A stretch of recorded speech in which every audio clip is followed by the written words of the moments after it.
할렐루야, 안녕하세요. 오늘은 창세기 15장, 이제 5번째 아브라함의 이야기입니다.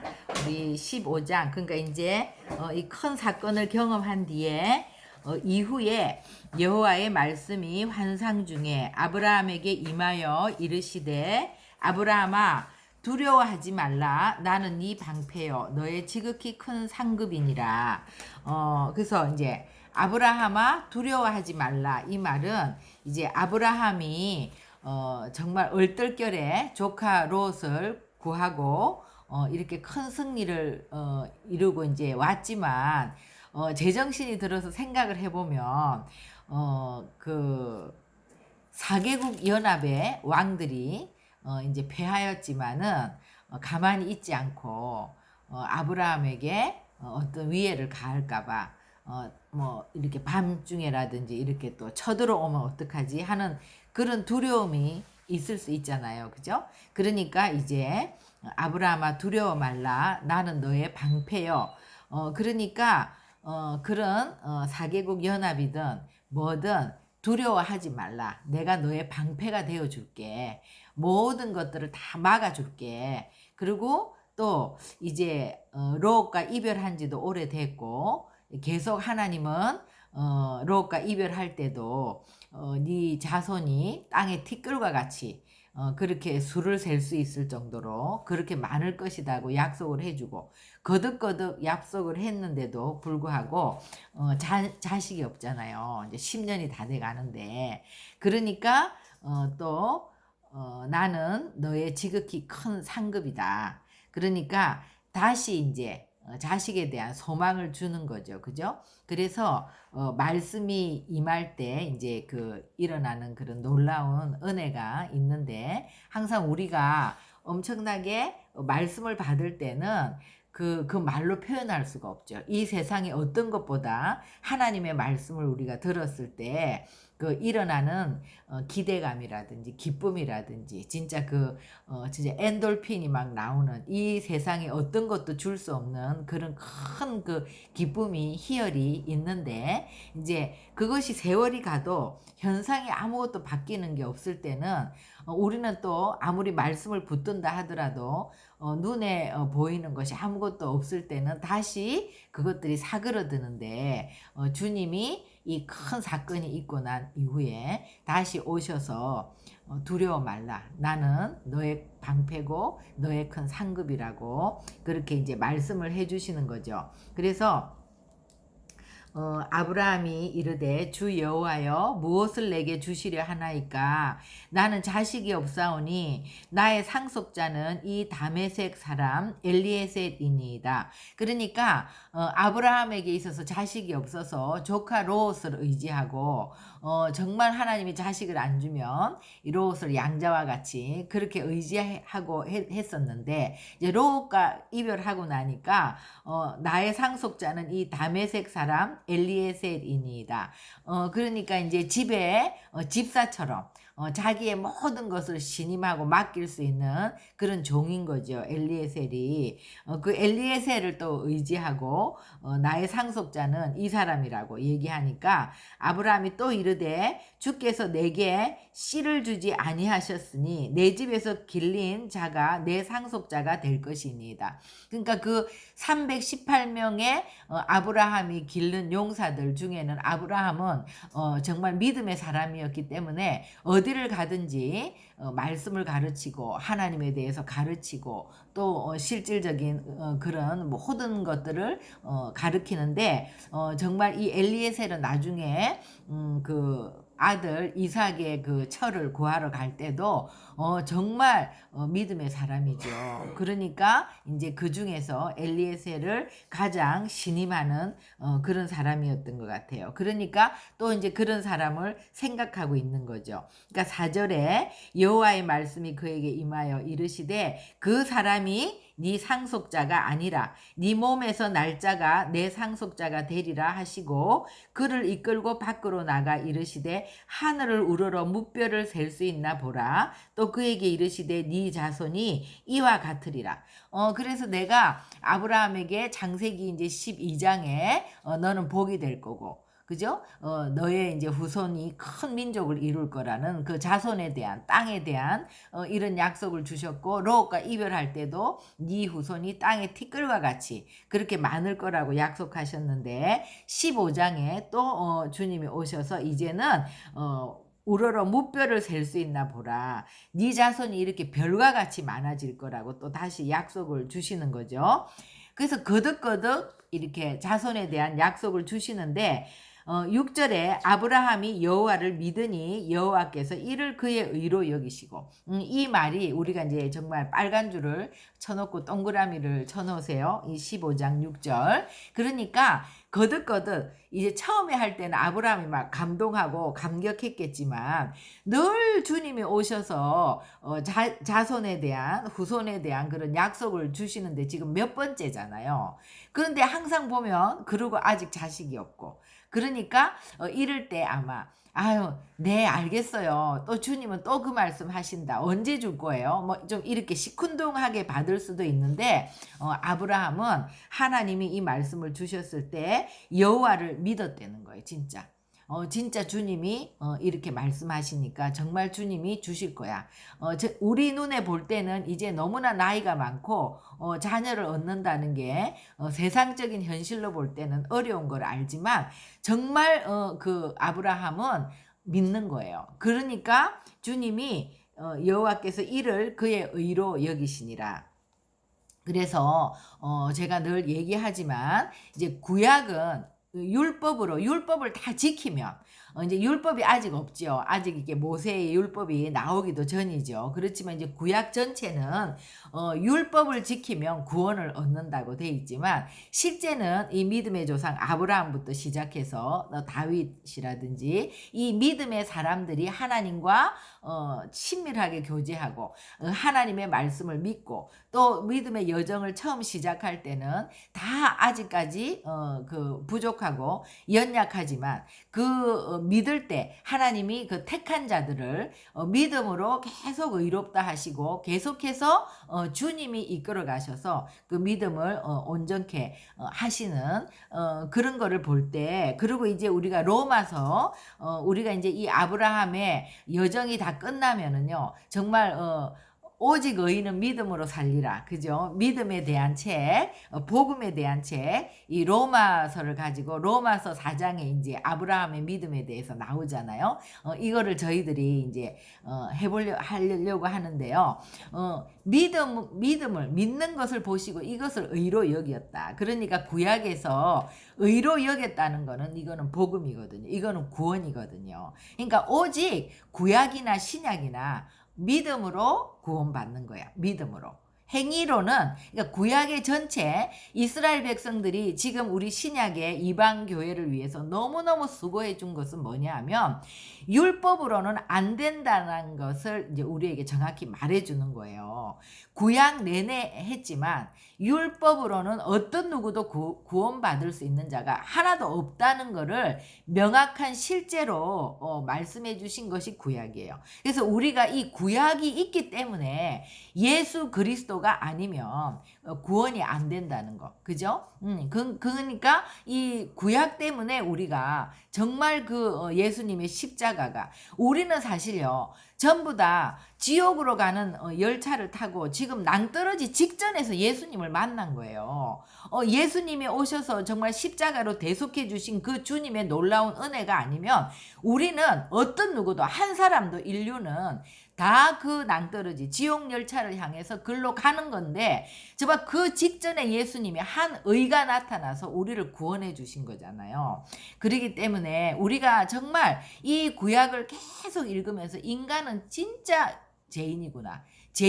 절대로 안 되는구나. 그리고 우리가 교회 와서 머리로는 내가 죄인이라는 것을 인정하고 세례도 받고 우리가 구원받았다고 착각하고 있지만 한참 후에 10년, 20년 다니면서 진짜 은혜를 받고 말씀 속에서 내가 이 하나님의 말씀대로 살아보려고 몸부림 쳐본 사람만이 내가 죄인이라는 걸 아는 거예요. 그래서 로마서 1장에는 이방인의 죄, 로마서 2장에는 유대인의 죄, 로마서 3장에는 의인은 없나니 하나도 없다는 것이 나오고 이제 아브라함이 사장에 가서 그 믿음에 대한 얘기가 나오는 거예요. 그래서 우리가 내 개인의 삶에서 내가 정말 처절하게 왜 하나님은 원수도 사랑하라고 했는데 여러분의 힘과 노력으로 아무리 해봐도 원수를 사랑하지 못하죠. 자기 가족도 사랑하지 못하죠. 내 자신도 온전하게 사랑하지 못하는 게 인간인 거예요. 그것을 정말 안자만이 예수님의 십자가가 아니면 우리는 한 명도 구원에 이를 수 없다는 것을 알고 그 주님이 몸을 버려서 나를 대속하신 그 주님의 은혜가 느껴지는 거예요. 그래서 우리가 이 세상에서 제일 복음 전파하기가 어려운 게 착한 사람들, 정말 의롭게 산다고 생각하고 착각하고 있는 사람들이죠. 나 정도면 이 세상의 기준에서 뭐 좋은 남편, 뭐 좋은 아빠, 뭐 좋은 사회인, 내가 무슨 죄인이냐 이런 사람은요 교회를 다녀도 구원에 이르는 믿음을 못 갖는 거예요.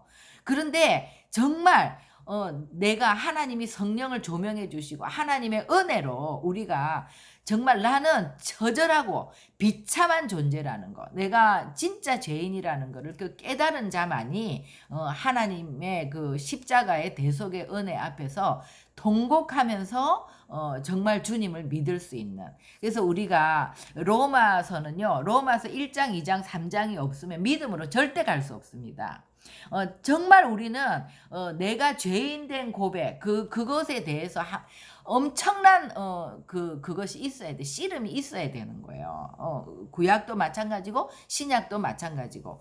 그래서 우리가 이제 나중에 출애굽기에서 성막을 하면 또 하겠지만 성막의 제일 첫 단계가 번제단이란 말이에요. 번제단에서 내가 진짜 죄인이라는 거를 안 사람은 이 내 죄를 전가했을 때 양과 소가 죽고 내가 그 의가 나한테 오는 것처럼 예수님이 단번에 이제 구약의 제사 제도는 모형이기 때문에 그렇게 하고 예수님이 오셨잖아요. 이제 예수님이 단번에 우리의 모든 죄를 전가하신 분이죠.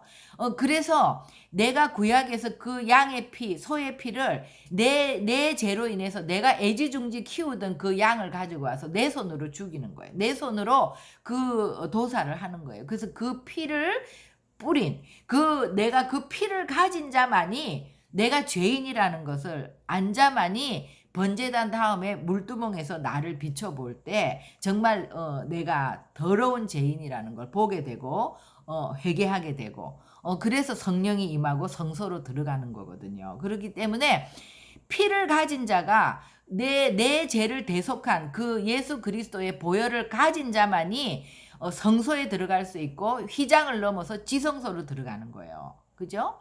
근데 우리가 정말 내가 믿는다고 하더라도 정말 나의 죄를 전가하신 그 예수 그리스도의 그 보혈이 없는 자는, 그것을 정말로 믿지 않는 자는 그 지성소를 못 들어가는 거죠. 그러니까 왜 성경은요 명확하게 구원에 대해서 어떻게 얘기를 하냐면, 정말 구원을 받은 자들은 이게 행위 구원이냐 믿음이냐 라는 걸 따질 필요가 없는 거예요. 진짜 구원을 얻고 진짜 예수 그리스도의 십자가의 보혈을 의지하고 믿는 자는 예수님이 내 안에 들어오시기 때문에 늘 내가 죄인인 것을 더 하나님 앞에 더 가까이 갈수록 내가 더럽고 추악한 죄인이라는 것을 날마다 고백하게 돼 있고, 주님이 없으면 한순간도 살 수 없다는 것을 알 수 있는 것이고, 그래서 성령 안에서 내가 이 율법을 완성시키는 분이 예수님이시잖아요.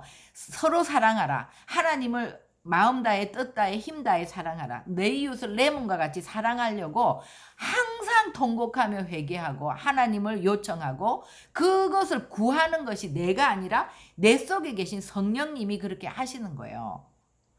그래서 내가 죄를 지으면 금방 그것을 느끼고 주님 앞에 돌이키고 항상 회개와 하나님과의 또 다시 연합으로 가는 것인데, 그것이 진짜 내가 그 피를 가지지 않은 자, 내가 죄인 중에 괴수라는 것을 한 번도 경험해 보지 못한 자, 그래서 내 죄를 전가하신 예수의 보혈에 대해서 진정으로 믿음이 없는 자, 그런 자는 내가 구원을 얻었다고 생각하지만 내 안에 성령도 없고, 그러기 때문에 내가 예수님이 내 안에 와서 그 율법을 완성해 가는 것이 없기 때문에 행위 구원이냐 믿음 구원이냐 이런 거를 따지고 있는 거예요.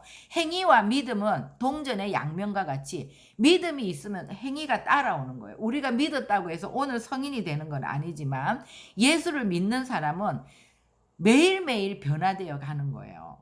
본인은 아는 거죠. 그러니까 우리가 너무 더러운 죄인이기 때문에 변화돼도 더럽지만 그래도 날마다 오늘보다는 내일, 내일보다는 그 다음 자꾸자꾸 이 세상의 것들과 구별되어 갈 수밖에 없는 거예요. 내 안에 성령이 이 구원을 완성해 가는 거죠. 혼의 구원을 완성해 가는 거란 말이에요. 근데 그것이 없으면 내 안에서 정말 날마다 터지는 회개가 없고 세상과 구별됨이 없고 정말 이 생명의 양식인 내 영혼의 양식인 말씀에 대해서 의에 줄이고 목마름이 없다면 내 안에 주님이 아직 들어오지 않은 것이고 내가 정말 그 죄인됨을 처절하게 고백하고 예수의 보혈을 손에 정말 쥐고 있는 자가 아닌 거예요. 우리는 피를 뒤집어 쓰고 그 피를 가지고 지성소까지 들어가는 거고 그 피를 가지고 천국에 가서 주님의 심판대 앞에 섰을 때는 뭐 목사님이든 선교사님이든 뭐 장로님이든 여기서 뭐 의롭게 살았든 간에 다 더러운 죄인인 거예요.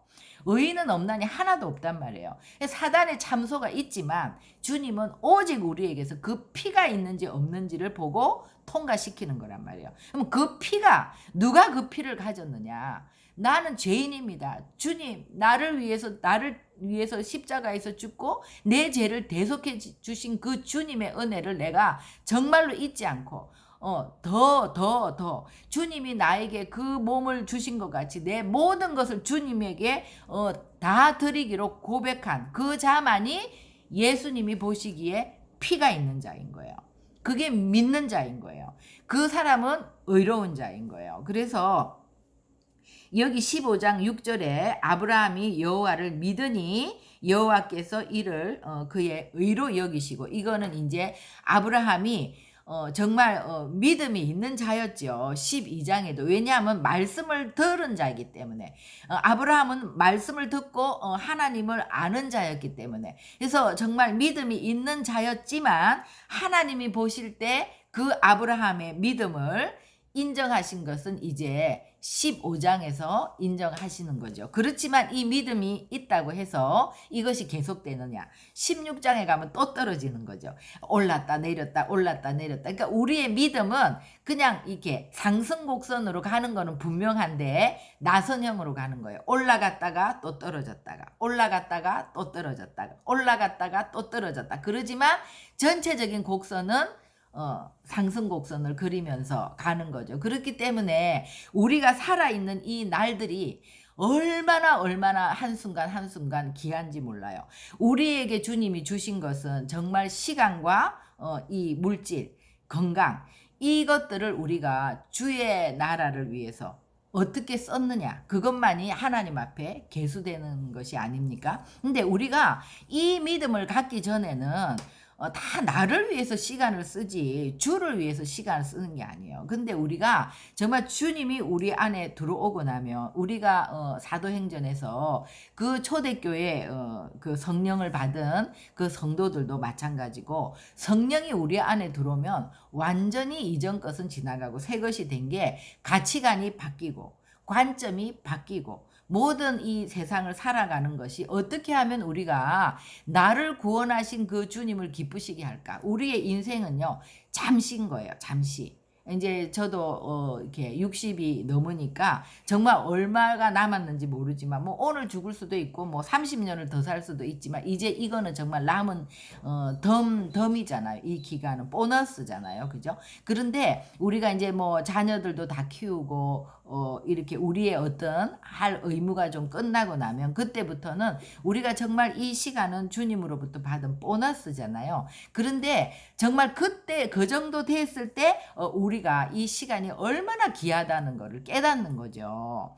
그래서 정말 우리가 이 지상에 살 때 영원히 살 그 하나님의 나라 그것을 우리가 이 땅에서 준비하는 것이잖아요. 정말 창세기는 보면 하나님이 어떤 시간들을 계수하시는지 하나님이 무엇을 인정하시는지 하나님이 보시는 것이 무엇인지, 우리가 이 죄를 회복하고 주님 앞에 연합이 된다는 것이 무엇인지, 그리고 정말 구약이 없이 신약을 보면은요, 그냥 날라리 같이 예수를 믿어도 구원받은 줄 아는 거예요. 근데 창세기부터 우리가 모세 오경을 딱 보면 구원은 너무나 명확해요. 너무나 명확한 거예요. 왜냐하면 성막을 볼 때도 아까 얘기했지만 그 번제단에서 내가 나의 그 처절한 죄, 그래서 내가 그 애지중지 키우던 내 양과 소를 갖고 와서 가슴 아프게 그 양의 머리를 치고 그 피가 나서 그 막 온몸에 피투성이가 되어서 그 죄를 전가하고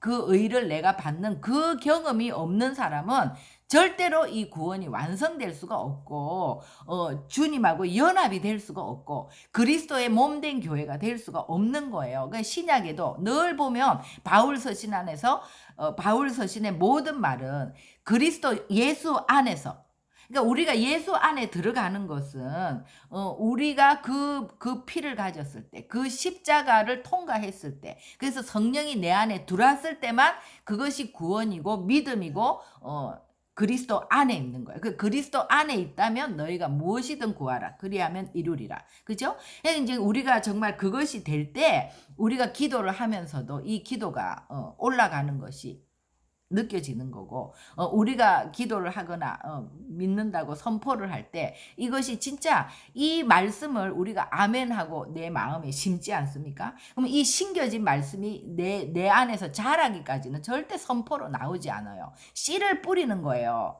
오늘도 우리가 이 창세기 15장의 말씀을 씨를 뿌리면 이것이 내 안에서 이제 싹이 나고 이삭이 나고 열매가 나서 자라면 언젠가는 내 입에서 이 아브라함과 같은 믿음이 선포가 되는 거예요. 그것이 될 때 우리의 현실이 실제적으로 변하든 안 변하든 변했다는 것을 믿는 거죠. 그때 연계해서 이제 실제적인 역사, 기사와 표적들이 일어나는 것이죠. 그래서 정말 오늘 우리가 이 15장 6절의 말씀을 가지고 아브라함이 여호와를 믿으니 여호와께서 이를 그의 의로 여기셨다. 그죠? 이 말씀을 가지고 나누었는데요. 정말 우리의 믿음이 내가 그 처절한 그런 이 율법대로, 이 말씀대로 정말 주님을 사랑하고 이웃을 사랑하면서 살아보려고, 하나님의 말씀대로 해보려고 친 경험이 있는가? 그래서 나에게는 아무 소망이 없고 나는 지옥으로 가는 급행열차를 타고 가는 자구나 하는 것을 알고, 정말 그때 한 의가 나타났으니 예수 그리스도가 나타나서 나를 구원했다는 그 구원의 기쁨, 그 구원의 놀라운 감격이 내 안에 있는지, 나는 주님 앞에 인정받는 믿음을 갖고 있는지, 내가 오늘 죽어도 천국에 갈 수 있는지, 여러분 정말 우리가 우리 자신의 영혼을 되돌아보는 그런 시간이 되었으면 좋겠습니다. 기도하시겠습니다. 하나님 감사합니다. 정말 믿음의 사람 아브라함도 우리와 똑같은 성정을 가지고 하나님의 택하심, 하나님의 부르심을 받고 주님 앞에 나왔지만 그 믿음이 올라갔다가 내려갔다가 또 캄캄하게 아무것도 보이지 않을 때는 땅바닥에 떨어졌다가 계속해서 그런 길을 가지만 주님께서 오셔서 그 아브라함을 믿음의 조상으로 부르셨기 때문에 그 부르심의 계획대로 끝까지 완성시킨 이 놀라운 하나님의 열심을 아버지 우리가 바라보며 주님을 찬양합니다. 우리 각 사람을 통해서 하나님의 열심으로 오늘도 저희들을 위해서 일하시는 주님을 찬양합니다. 우리를 향한 부르심, 우리를 향한 하나님의 뜻이 온전히 이루어지기까지 아버지 하나님 정말 우리가 주님 앞에 의에 줄이고 목마른 자와 같이 갈급한 영혼으로 주님을 찾을 수 있도록 저희들의 심령을 인도하여 주시옵소서. 예수님의 이름으로 기도합니다. 아멘. 네, 수고하셨어요.